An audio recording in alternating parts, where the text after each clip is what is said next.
Well, good evening, folks. You are looking at a live view of the planet Saturn tonight. Now, this is a very special night because Saturn is coming to opposition with the Earth. Now, opposition simply just refers to the closest approach Saturn makes in our sky every single year, and opposition actually occurred last night. However, it was a little cloudy here, so we're setting up tonight. And this is a live view of our favorite ring planet. My name is Kyle, as always, and I'll be taking your questions about astronomy, the nighttime sky, telescopes, and anything like that. I see we have a lot of people tuning in tonight, and that is really exciting to see.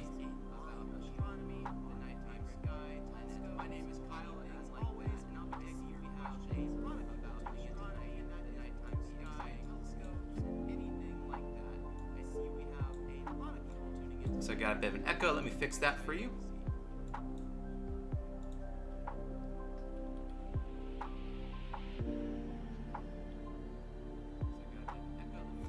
Sorry folks if it was echoing there. That was my carelessness, forgetting that I actually have the stream running on my my desktop. So that has been corrected. I apologize for that.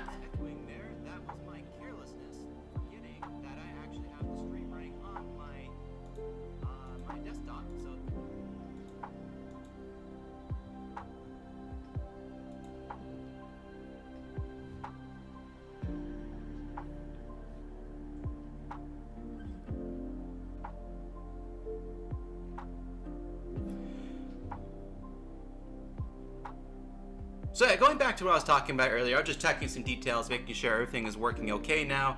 I just noticed, like I said, the audio was echoing, and that hopefully should be addressed now, but if not, definitely let me know in the comments how the audio is going. This is not easy to set up, I can promise you, so sometimes you can have audio feedback. Apologize for that.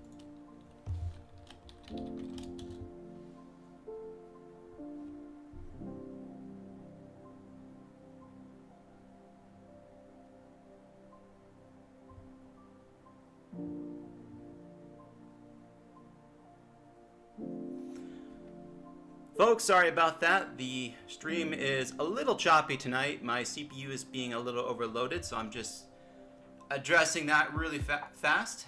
And I'll get to your questions as soon as possible. Really sorry about the technical issues. You know, you're running streams on both Facebook and YouTube. You sort of have to manage there. So I'm just trying to get that addressed and taken care of. And then I'll get to your questions. Sharon wants to know, though, what telescope are you using? And Sharon, that is a fantastic question. The telescope I'm using is a an 8-inch reflector telescope. And it's a fantastic telescope. It has a focal length of about 1.2 meters. Thus, it has a magnification. I'm using a 3x Barlow and a 224 MC camera. The resulting magnification is about 600 times. So again, it's a really close-up view, and Saturn is just above the tree lines. If you're wondering, I'm actually checking in from Central Florida, a very cloudy Central Florida. I can see clouds all around Saturn right now, so I hope we don't lose the view tonight.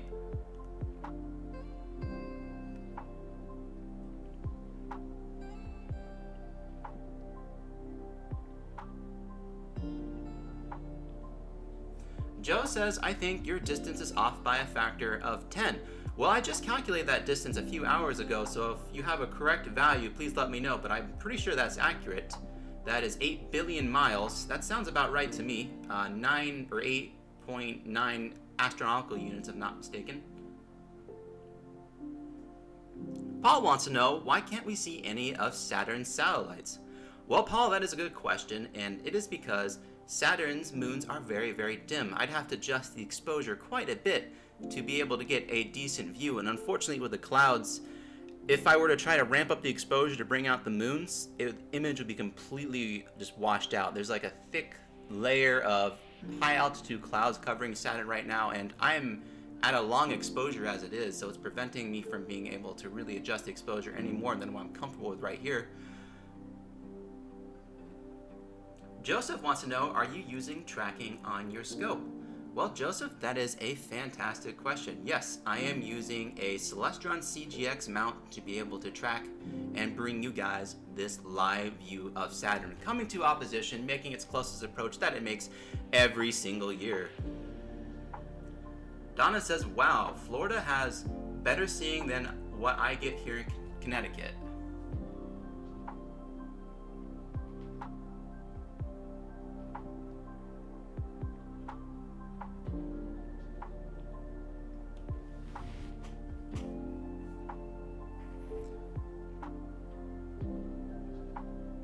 Brian asks, can you zoom in a little more? Well, Brian, I'd love to, unfortunately. However,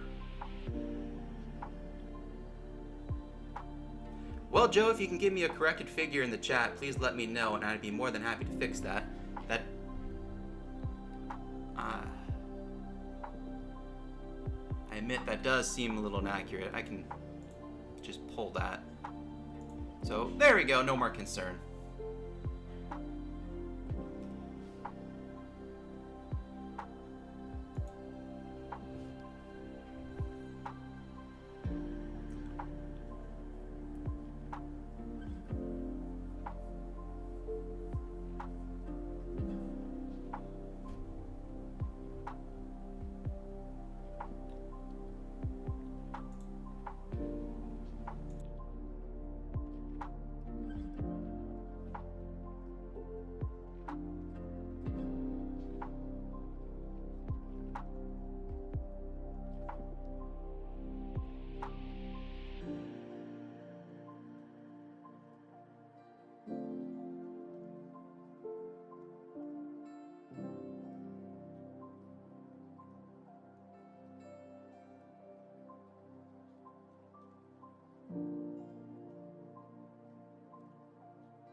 Joe says 830 million miles away from the Earth, and I just checked. That is embarrassing on my part, because what I did is I looked in the value in stellarium, and it was about 8.9 AU, so I went and converted it into miles because I was too lazy to do the math myself, so I trusted Google, and that's the results of that. So I apologize for that. That's unfortunate on my part.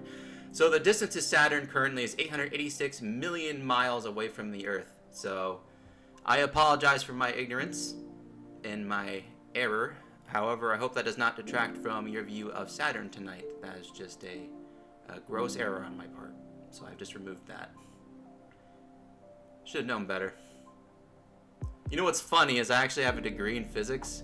So I feel like if anybody should know that, it's me. So making that just... it's embarrassing, but it is what it is, you know. When you're trying to manage streams and stuff like that, there's a lot of technical aspects, and sometimes mistakes happen, and that's a biggie. Being off, what is it, just off a factor of about 10, so, you know, not too bad.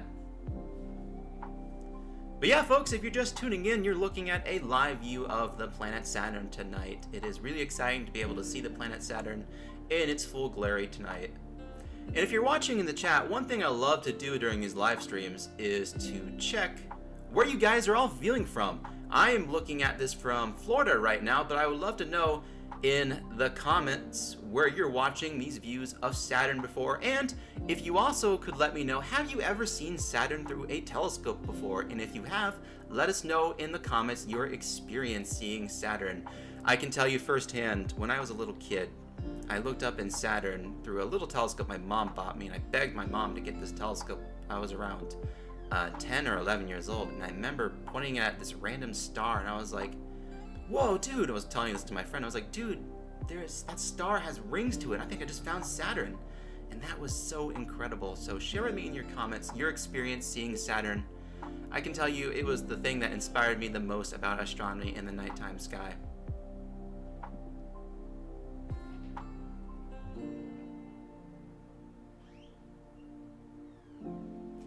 So we got Ronnie checking in. We got Nancy checking in from New York, Long Island. David has a question. He wants to know which is the best telescope for amateurs out there that is the best value for the money that won't cost an arm and a leg. Well, David, that entirely depends on what you want to do with it. I would personally recommend an 8-inch Dobsonian. I'm a big fan of the Dobsonian telescopes, and it's quick and easy, set up with a lot of aperture, and it is fantastic. So I would strongly recommend a Dobsonian telescope. We got Kathy checking in from New Mexico. Hello, Kathy. Rodney checking in from Kansas. He says, yes, smoky skies here in the western states. Well, Rodney, I'm sorry to hear that. All I can say is I hope the weather clears up for you soon. Truth be told, I don't know if I'm going to be able to keep this view tonight because the clouds are so bad here in Florida tonight. But I can see it peeking through the clouds, so fingers crossed.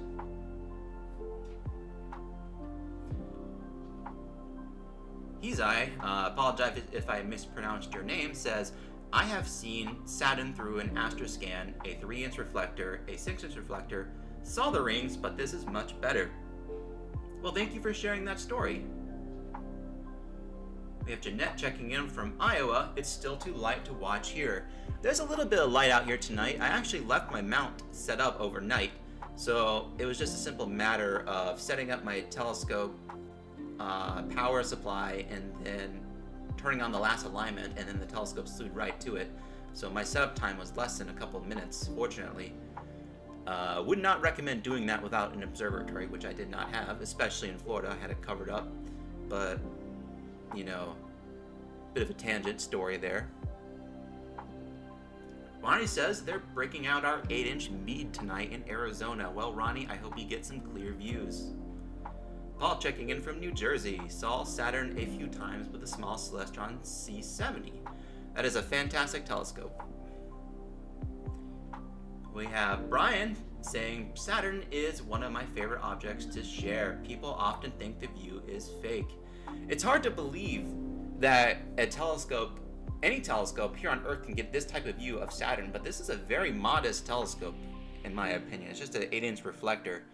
The optical tube was part of a Dobsonian I own, and the total cost is about $350. Of course, I'm neglecting to mention that I'm not including the cost of the mount, which is a little bit more, but you can see fantastic views of Saturn with a small telescope. Mike says, everybody should view Saturn through a telescope at least once. Great thrill. Do share with children. Mike, absolutely agree. We have Scott checking in from the Atlanta suburbs. Yes, I've seen it through my 5-inch Matcast. My view isn't as nice as yours. Vince coming in saying that's a serious zoom factor of about 600. I'm in central North Carolina and the highest useful magnification is about 200. Florida is known for its exceptional seeing and transparency in the summer. Well, take that back. It's exceptional seeing in the summer. Right now the transparency is genuinely terrible. The atmosphere is nice and still. The jet stream is far away from us right now, so I'm able to get these live views of Saturn for you guys. Paulo checking in says, waiting for clear skies. My 14-inch Dob still waits. Hope you can get some clear skies soon, man.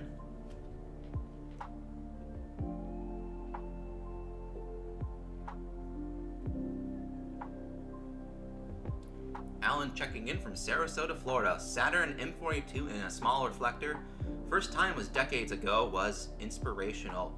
Well, hello, Alan from Sarasota, Florida. Absolutely agree. M42 is one of the best. And I'm not actually very far away from you, so you can vouch for the cloud situation tonight. George asks a question, and he wants to know, I have an 800mm reflector. Is that enough to resolve the rings like this? That is a good question, George. 800mm in aperture or 800mm in focal length? Because 800mm in aperture is quite a lot, but 800mm in focal length is enough, but probably not as good a view as this. Tom checking in from Independence, Iowa. Hello, Tom from Independence, Iowa. Ethan wants to know, can you see the rings with a 25mm eyepiece? Well, that is a fantastic question, Ethan, and you can, actually. Galileo was actually able to spot the rings with a very, very modest magnification of only 3 or 4x. And that was back in the 1600s. So a 25 millimeter lens would probably be on most telescopes, what, like a 20, 30 times magnification. So easily, yes. Tina checking in, and she says, Northeast Indiana here. I have been using my 5.5" reflector for about 3 months. I don't miss a chance to look at Jupiter and Saturn with clouds, rain, smoke pestering me. Whenever there is a clear spot or a clear night, I get out there. Well, that is fantastic to hear. Jay says, it's like a planet with ears, and I absolutely agree with that.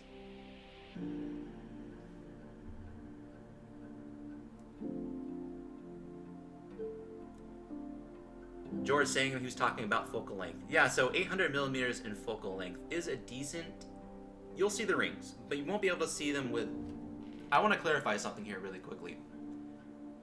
I'm using a really, really high magnification, and I'm able to get away with this because the camera that I'm using is very, very sensitive. And the scene tonight is absolutely fantastic. But if you were to get a super close-up view of Saturn with a similar camera, you'd probably see something similar to this.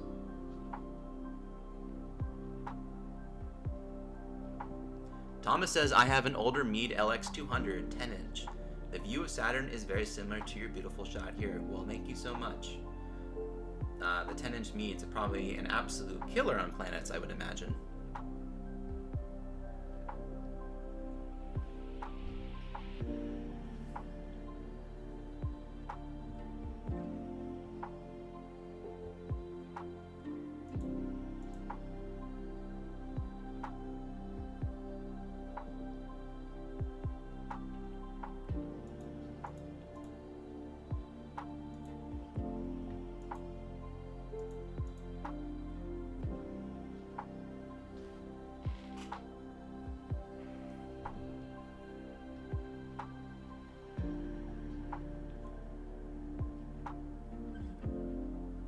Steven says, I first saw Saturn when I was 9 years old with a 3-inch reflector from Kmart.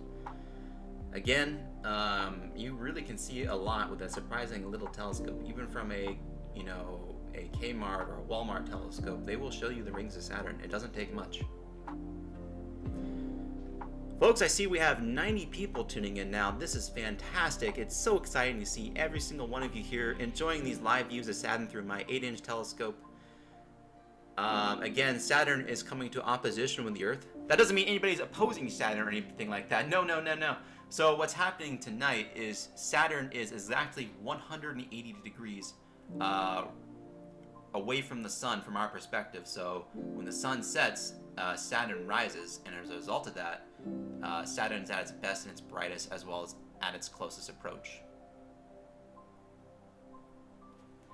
Alan says Sarasota is pretty clear. Hot and humid, though. Yes. I got bit by over 500 mosquitoes, at least, trying to set up this view tonight. And I was only out there for 5 or 10 minutes.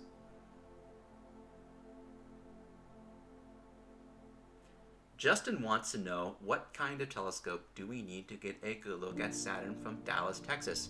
Well, Justin, I will answer that when I get a brief drink of water here. I'm sorry about that. But to answer your question, Justin, that depends. Really, I would recommend for your first telescope an 8-inch Dobsonian telescope. They're absolutely fantastic, easy to set up. They can reveal high contrast, incredible views of the nighttime sky and especially the planets. So if I had to say, I would say a 8-inch Dobsonian telescope would probably be your best bet.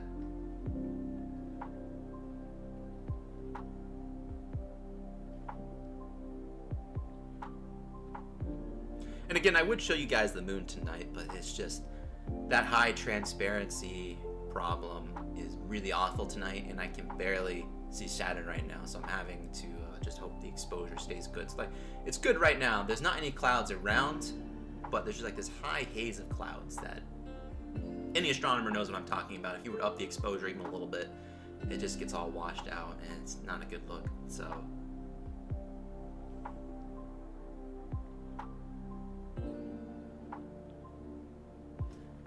asks, are you using any ADC? Well, so for those who aren't aware, an ADC is an atmospheric dispersion corrector. I believe ZWO makes those. And what that does is it'll help correct for any of the turbulence in the atmosphere. And to answer your question, no, I'm not. The seeing in Florida is that good. Like, I would honestly, if your main thing is planetary astronomy and planetary astrophotography, move to Florida, because the seeing here in the summer is absolutely fantastic. Like, less than an arc second in seeing dispersion, or whatever the word is there.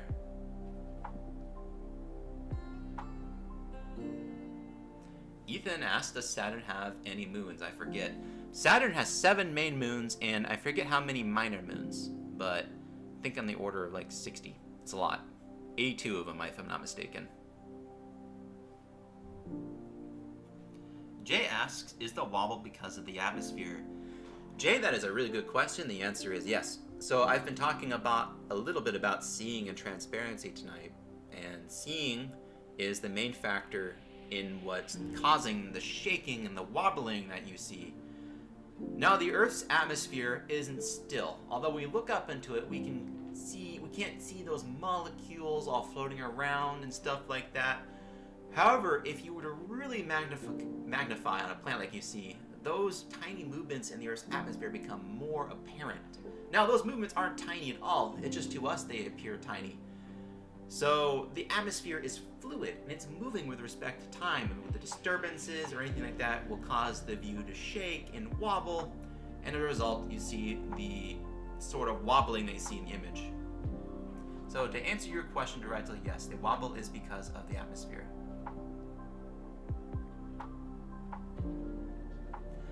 Emilios asks, I have a National Geographic telescope, NT114CF.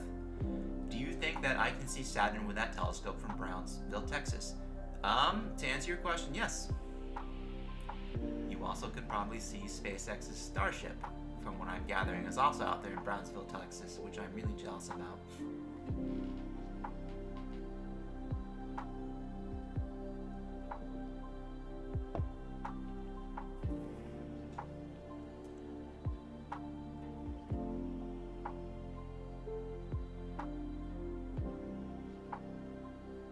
Still see we have 80 people watching. That is fantastic. Thank you guys for tuning in.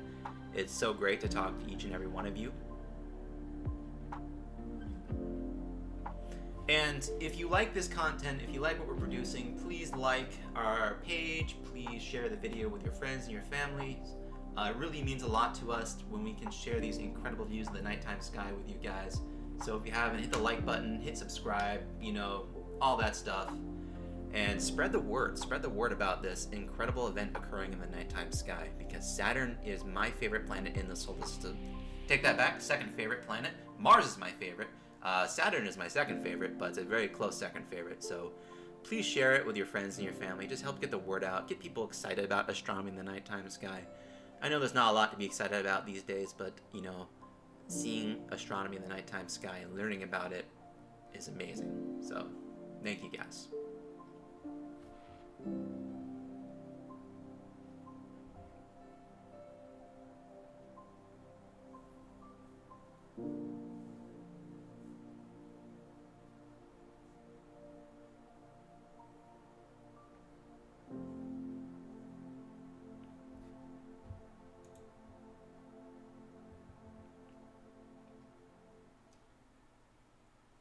We have Brian Bridgeforth checking in from Ocean City, Maryland. Hello from Ocean City, Maryland.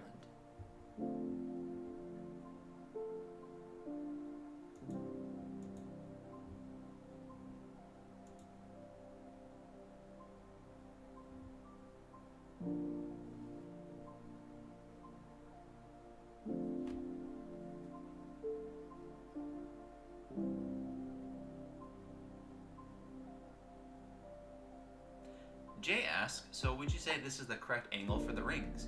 Many photos show the rings at different angles. Maybe?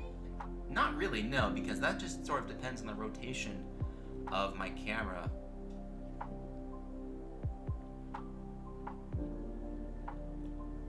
Emilio, oh my goodness. goodness. This is a great comment from Emilio. I have seen all of the Starship launches, and I hope now on August 30th to see the orbital launch. If the orbital launch happens on August 30th, I'm going to be there. Like, I'm not to go too off topic about SpaceX and rockets, and that's one of the easiest topics you can get me all excited about.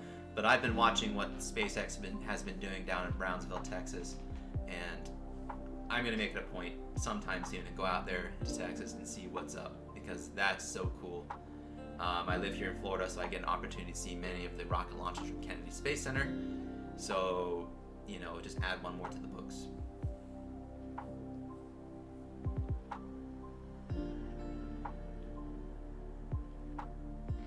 Sharon says, saw many beautiful meteors this week also. Well, Sharon, you'll also be excited to hear that we have a live stream planned next week for the Perseid meteor shower.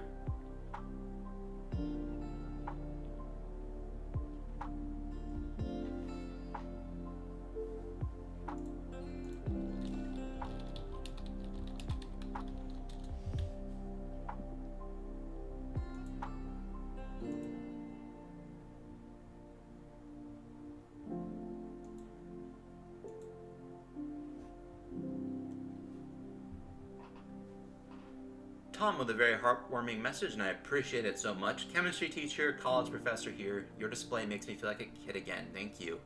Well, Tom, thank you so much. Keep doing what you're doing. You know, it's just makes me really happy to hear that I'm inspiring people. This is an inspiring view to you.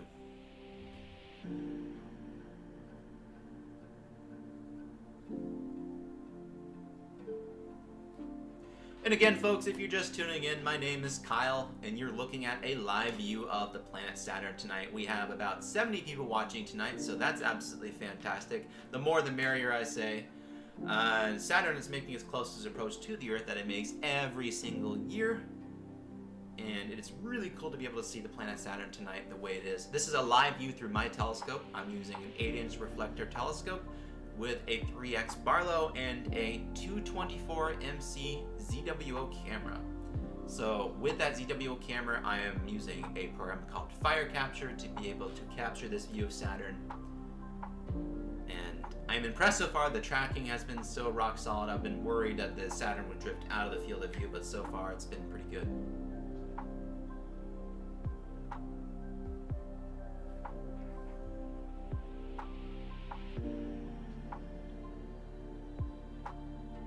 Well, folks, it's been a really exciting year for astronomy because we've had a lot of really exciting celestial events happen. Recently, we actually had a lunar eclipse that was visible over portions of the western United States. That was back on May 25th. That was super cool to see. This summer, of course, we have all sorts of different celestial displays in the nighttime sky. We have Saturn coming to opposition last night, and then we have the Perseid meteor shower next week, and then Jupiter comes to opposition on August 19th. So lots of exciting stuff coming up. And we will be doing live streams for the Perseid meteor shower as well as for the opposition of Jupiter. Additionally, we also hold like once a month stargazing live streams where we just point my telescope at different galaxies in the nighttime sky and different nebula and explain what you're looking at.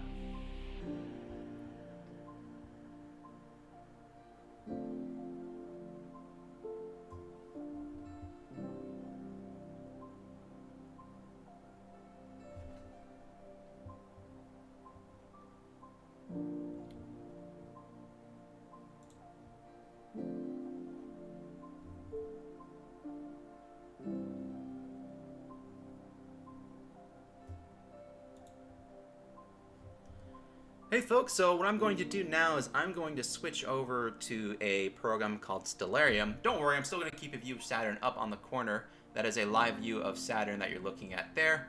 And what I'm going to do is fire up this program and point out where you can find Saturn in the nighttime sky.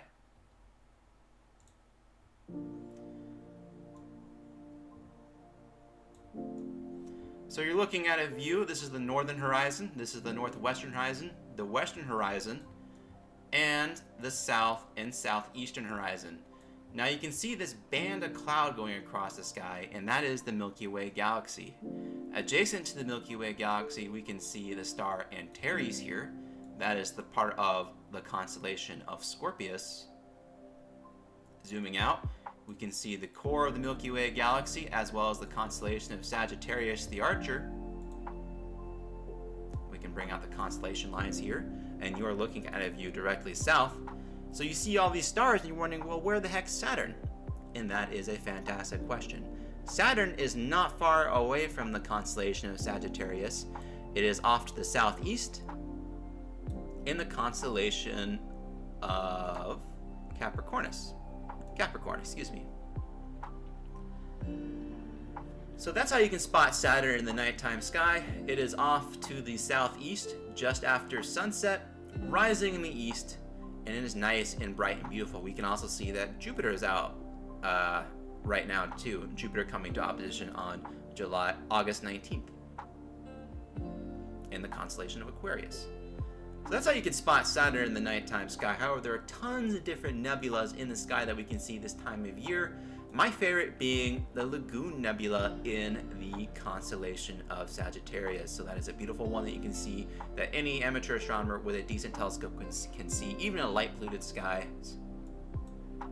We also have the Eagle Nebula and the Lagoon Nebula. And a bunch of different stars. We have some globular clusters out there. And tons of different cool stuff. So that's a quick overview of how to find Saturn in the nighttime sky. Just look off to the southeast. It's a bright star in the constellation of Capricorn. And now back to your view of Saturn.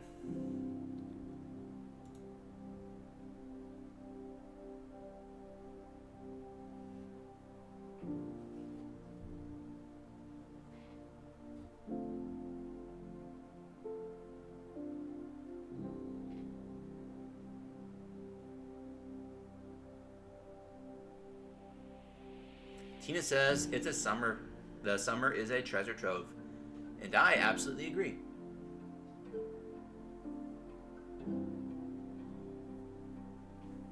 Joseph asks, do you have any tips on improving visual viewing when dealing with the light pollution?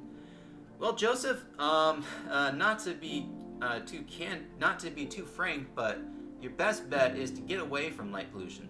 Like, there's no substitute for dark skies. So that's what I would strongly recommend first.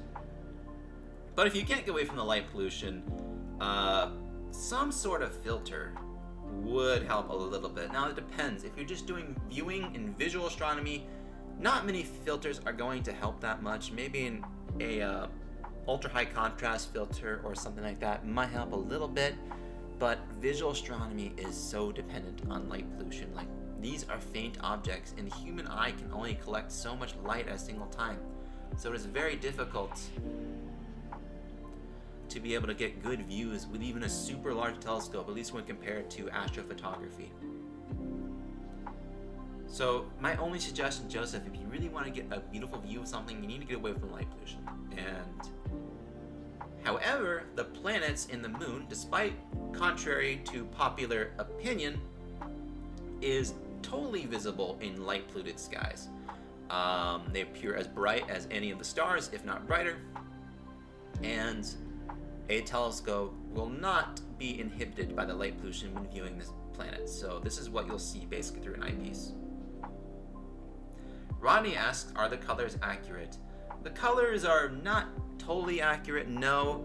I could do an adjustment in fire capture to adjust the white balance a little bit, but frankly, I don't feel comfortable doing that right now, so I just want to leave the view as is to keep the most clear, consistent view possible.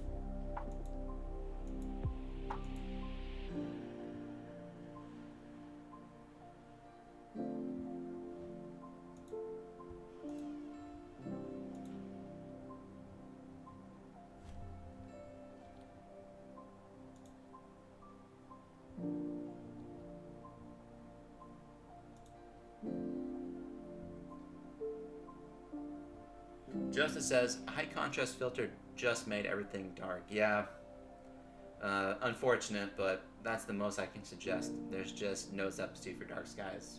Really sorry.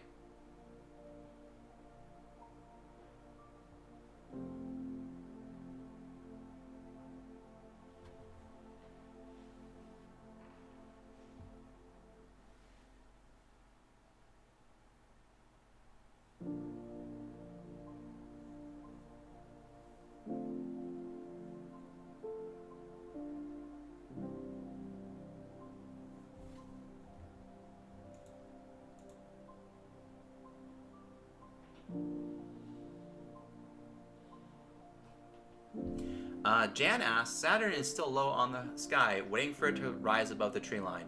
What camera would you suggest for beginners? Well, Jan, that is a fantastic question. I would suggest, at the very least, something like a ZWO 120mm camera. It's a monochrome camera, and it is fantastic for this type of stuff. Or actually, a one-shot color camera would probably be better for a beginner. If you're looking to do astrophotography in terms of photographing nebula and planets, you're going to need something with a larger sensor. So for a beginner, a digital camera will be perfectly sufficient. You won't be able to capture the rich hydrogen alpha reds that a dedicated astrophotography camera will be able to capture. However, you'll still be able to get good and decent images with just a DSLR. So I would strongly recommend for planetary, get a dedicated planetary camera, or for deep sky astrophotography to get a view with, get a camera like a DSLR or something with a similar size sensor.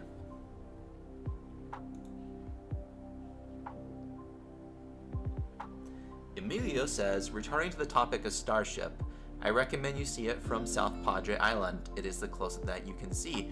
I've heard about that, and I'm definitely going to make it a point, but I'll just be amazed if I can find an apartment the day that actually goes up. I do admit I feel a little spoiled having seen so many SpaceX launches from the Kennedy Space Center, but South Padre Island is a good recommendation, and I will definitely check it out. I also know there's not a lot of light pollution out there either, so get to do some astronomy and astrophotography while I'm there.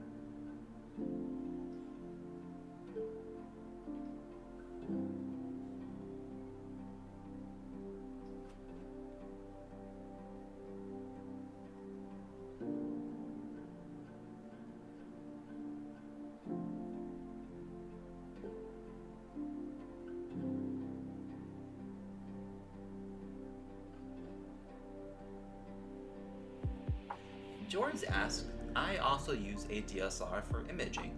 Does it help if I take reference frames? Reference frames, help me understand here by reference frames, do you mean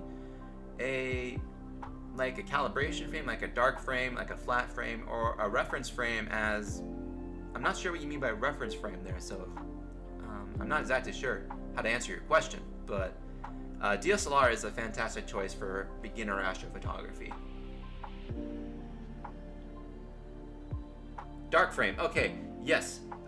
Darks, there's a bit of controversy on whether or not darks are very useful for a DSLR. Flats, you need to take flats, absolutely, for astrophotography. Flats are the most important calibration frame that you can take, and strongly recommend taking flats. Dark frames are good too, but they're not necessarily as useful for DSLR because darks are very dependent on the temperature, and there's no way you can regulate the temperature on DSLR. I mean, you can, but you need a lot of modification to be able to do so. So flats definitely, dark frames, take them if you want to. If you see an improvement, use them, but for a DSLR, I wouldn't recommend. However, if you're doing a dedicated astrophotography camera, like for example, I own a ZWO 183MC Pro camera, there's a ton of amp glow there, so I have to take dark frames to be able to subtract out that sort of ugliness from my image to get a clear shot of the sky.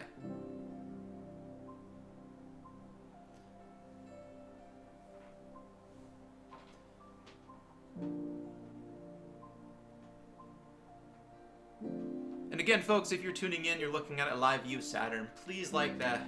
Please hit that like button, share it with your friends, share it with your family, get people excited, get the word out about the nighttime sky. I love doing these live streams, and I love being able to talk to you guys, so the more here, the merrier.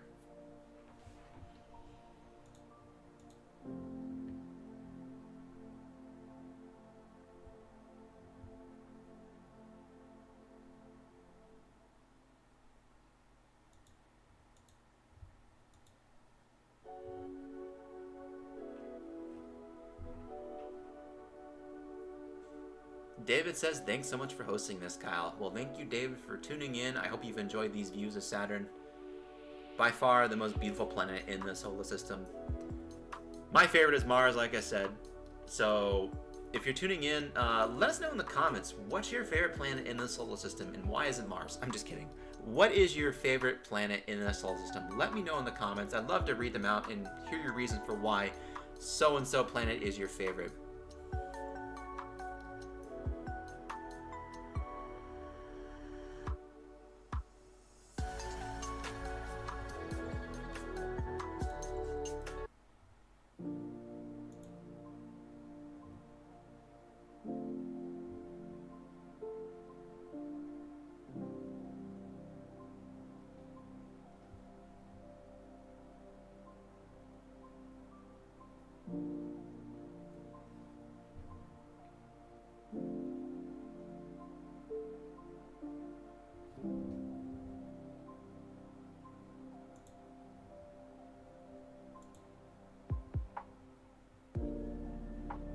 Well, I'll tell you why Mars is my favorite planet in the solar system. Mars is my favorite because it's so similar to the Earth, because it has a rotational period of about 24.5 hours and an axial tilt that's similar.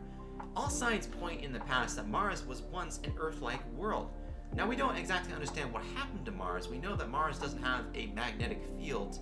We know that Mars doesn't have a dense atmosphere, but the question is, when in Mars's life did it lose its atmosphere? Was it ever at any point habitable? And that's what fascinates me the most, just thinking about what's out there beyond the Earth in terms of life and extraterrestrials, and the prospects of other worlds like the Earth existing, because it's clear at some point Mars had water on its surface.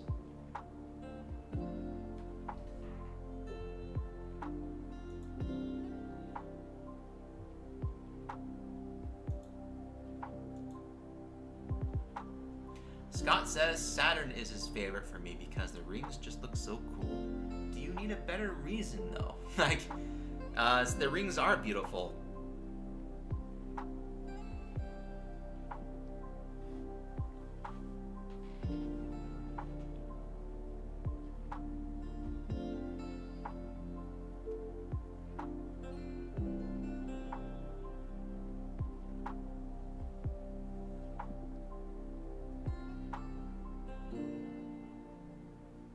Well, folks, I'm going to step away for just a moment to get a fresh glass of water, but don't go away. If you have any questions about astronomy or anything you'd like me to talk about, I'd be more than happy to do so. Just let me know in the comments, and I will read out your comment and answer it to the best of my ability.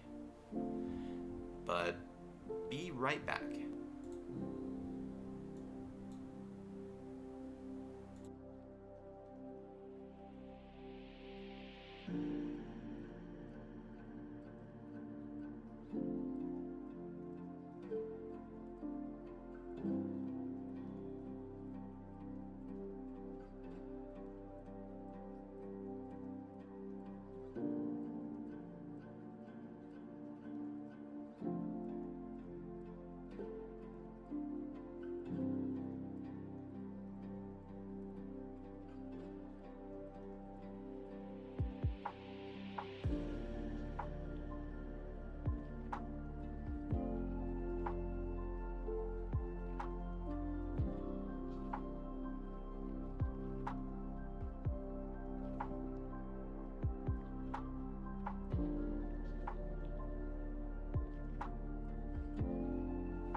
Hey folks, Kyle back again really quickly.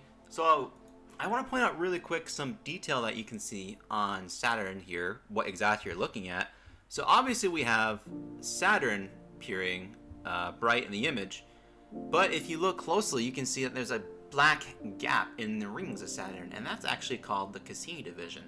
Now the Cassini division is really small, and it is hard to actually be able to see with anything but a super large telescope.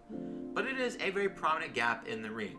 Now there's not a lot of different gaps in the rings of Saturn, such as the Enki ring and a couple different rings with letters for names, but the Cassini division is the most prominent, and it was discovered by the astronomer Giovanni Cassini, who observed Saturn and saw the gap in the rings.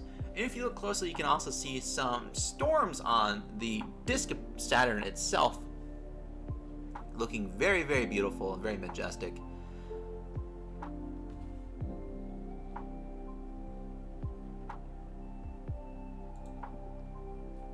Now, a lot of these details are dependent on what size telescope you're going to use. So if you were to use a 70mm telescope or something really small, you're probably not going to be able to detect the Cassini division. If you used a 4-inch telescope, you'll be able to see a hint of the Cassini division. You'll also be able to see the moon Titan, Titan being one of the largest moons in the solar system, slightly larger than Mercury, in fact, one of the only moons in the solar system to be like that. It also has a very dense nitrogen atmosphere, so when you look at Titan through a telescope, you'll be able to see a sort of an orange star from that orange nitrogen-rich atmosphere. But with a 4-inch telescope, you'll also be able to see a very faint hint of some of the brighter moons, such as Dione and Tethys. If you up more and more, you'll be able to see more and more moons. We actually have an article on that in the description that will be able to determine what telescope you can use to observe certain moons of Saturn. But if you got an 8-inch Dobsonian telescope, for example, and you look at Saturn, you'll be able to see most of the major moons, including, in my favorite, Enceladus.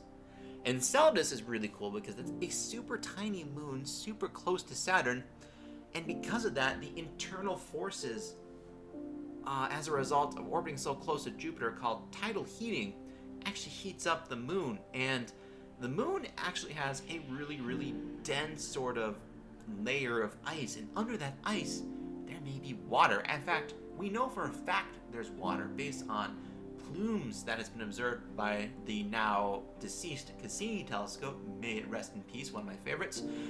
And we know that where there is water, there is life. So there is a possibility, not certain mind you, that Enceladus actually has life on it.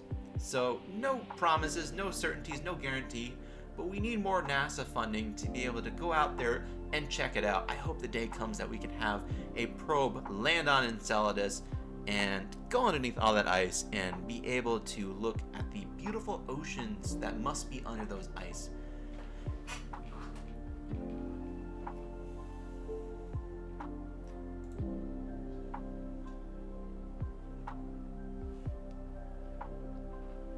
Tom's saying it's amazing, especially from a physicist's perspective, that NASA was able to get a helicopter to fly on a Martian atmosphere that is only about 1% that of Earth's.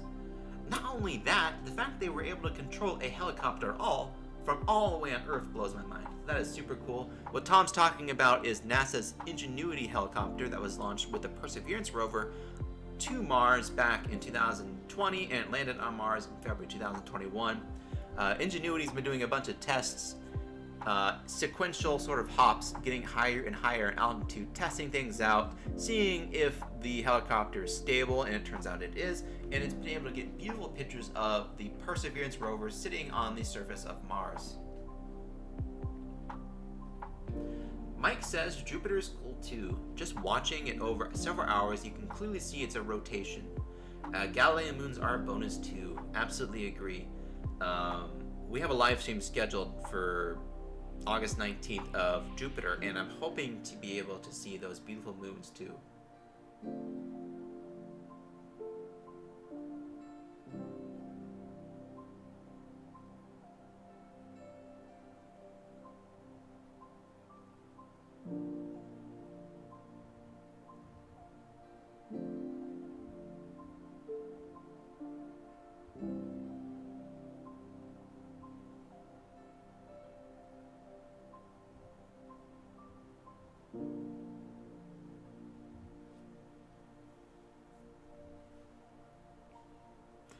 Dan asks, what is that red star to the left of Saturn? That is what appears to be a dead pixel on my camera, if I had to guess. But that is not one of the moons.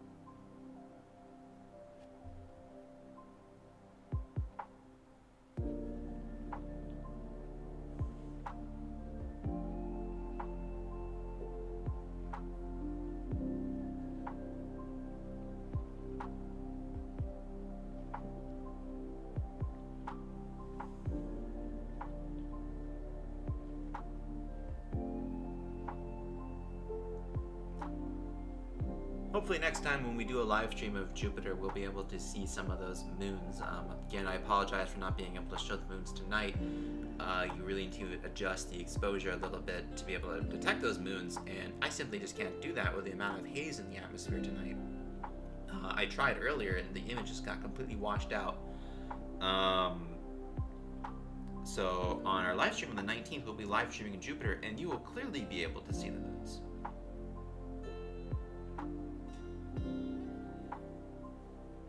Starting to get a little cloudier. I did just see a flash of lightning outside. A couple flashes of lightning actually, and I'm really looking for it. And I'm looking at the radar, and I do think there's a storm coming in. I have nearly 75 pounds of equipment outside. And I left it out, but I don't have the tarp over or anything like that. So I may have to pack up here and get everything inside, because leaving my stuff out there unprotected would be bad news. Lewis asks, where is this broadcasting from? Right now, we're broadcasting from West Central Florida. And again, Florida has beautiful seeing and transparency in the summer. So it is really, really stable as a result of Florida's atmosphere being really, really still. That's also why we get hit by hurricanes so much, is because there's no upper level wind shear in the atmosphere, so we just get slapped by hurricanes all the time.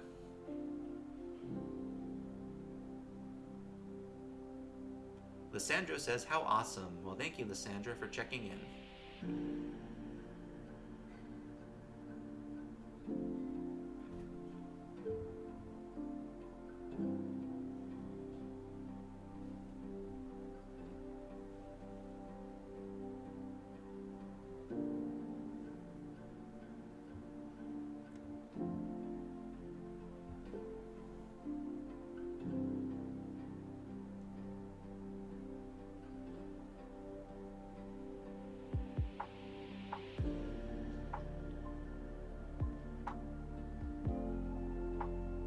Ronnie says, I use a Celestron C8 scope with a DSLR camera.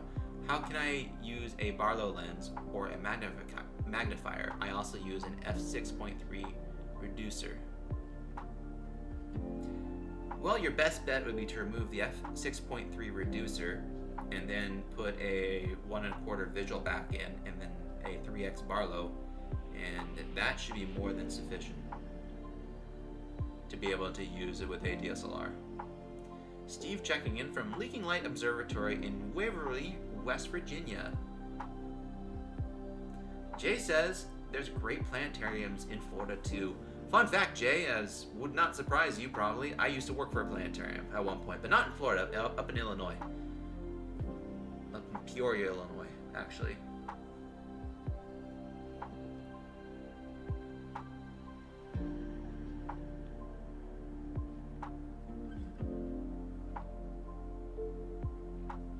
We got 43 people checking in. Again, I keep saying it, but I'm going to say it one more time. You're looking at a live view of Saturn as it makes its closest approach to the Earth that it makes every single year. Saturn can easily be spotted in the southeastern sky near the constellation Sagittarius in the constellation of Capricornus.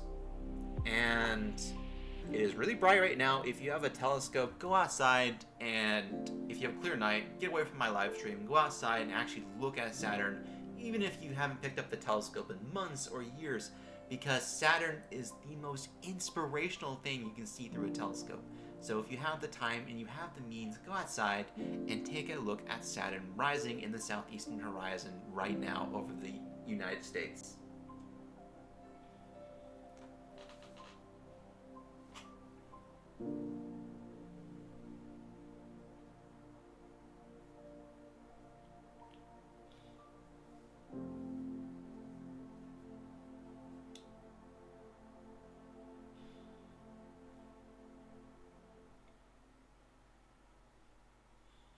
Joseph says, thanks for everything. Great time viewing with you all. Cannot wait for the next one. Good night. Well, good night, Joseph, and thank you so much for checking in. I'm so glad you were able to enjoy the views with us. Lysandra asks, what about from Colorado? Same deal. Look off to the southeastern horizon, not far from the constellation of Sagittarius, in the constellation of Capricornus, and you will find Saturn. It is by far one of the brighter stars in the nighttime sky. It is pretty obvious. Again, if you have some sort of planetarium software, you will be able to see the Saturn quite clearly there.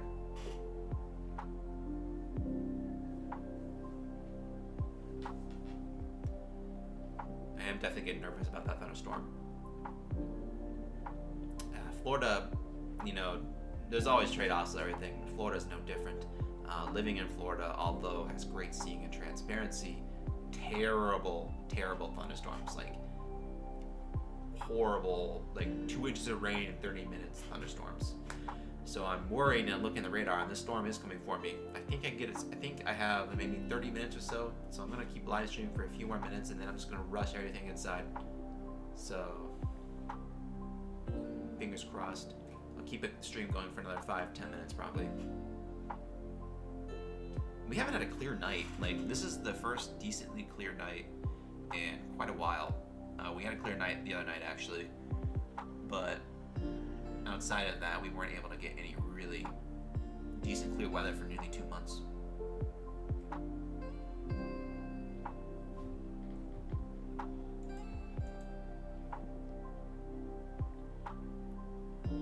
Doug checking in, he asks, very nice, what are you shooting with? I am shooting with a 224 MC camera.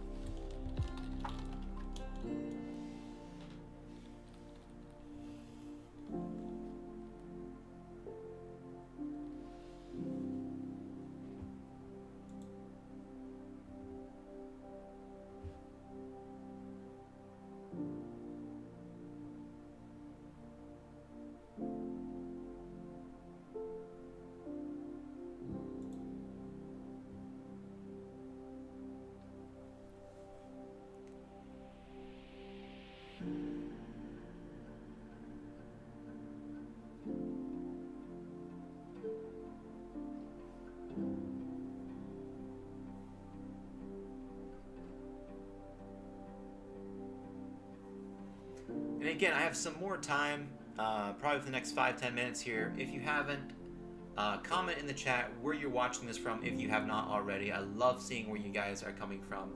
It always makes my night seeing such a diverse range of people from across the world coming in and looking at these views of Saturn. Steve says, I hope you captured the AVI for registering later. This will be a great still image. Steve, I actually did. And it actually ended up causing the stream to crash for a little bit, so because my computer overheated. So that's why the stream went out earlier. That's the technical issue I was talking about at the beginning, is because I decided to record right in the middle of the live stream, and it just went haywire on me. So I did get a solid minute video though, so I'll stack about maybe 400 frames or so, not the best, but get a good view there. We have Barry checking in from southeast Wyoming. Troy checking in from Virginia.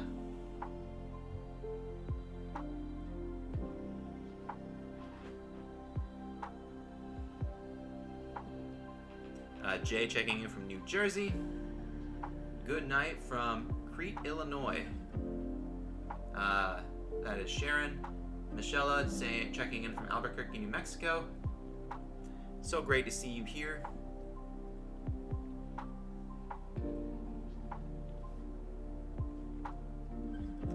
That wind's starting to pick up too. We have Tom from Queens, New York City. Wayne checking in from St. Croix, Indiana.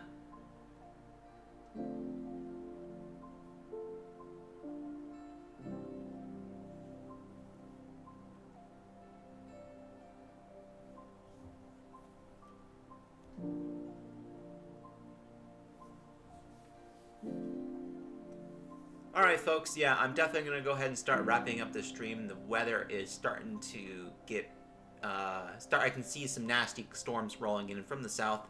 So I'm going to go ahead and wrap up the stream. Again, my name is Kyle. Thank you guys for tuning in to the live views of the opposition of Saturn. It was so fantastic to talk to each and every one of you. Talking to you all about astronomy in the nighttime sky really makes my day. If you haven't already, please share this with your friends and your families on Facebook. Give us a like on YouTube. Subscribe. It really means a lot to us. This is so much fun to be able to present to you guys, and it is great to be able to talk to you all about astronomy in the nighttime sky. Our next live stream will be for the Perseid meteor shower on August 12th. That'll be followed by another live stream on August 19th. We have a couple more live streams planned after that, such as a new moon live stream. And I'm also going to start live streaming rocket launches, well, fingers crossed, hopefully. So I'm probably going to be going to Cape Canaveral in September to live stream the SpaceX Inspiration 4 launch for you guys. That's going to be a really, really exciting live stream. I look forward to doing that. Until then, I will talk to you guys later. My name is Kyle, and always remember to keep looking up. Thank you.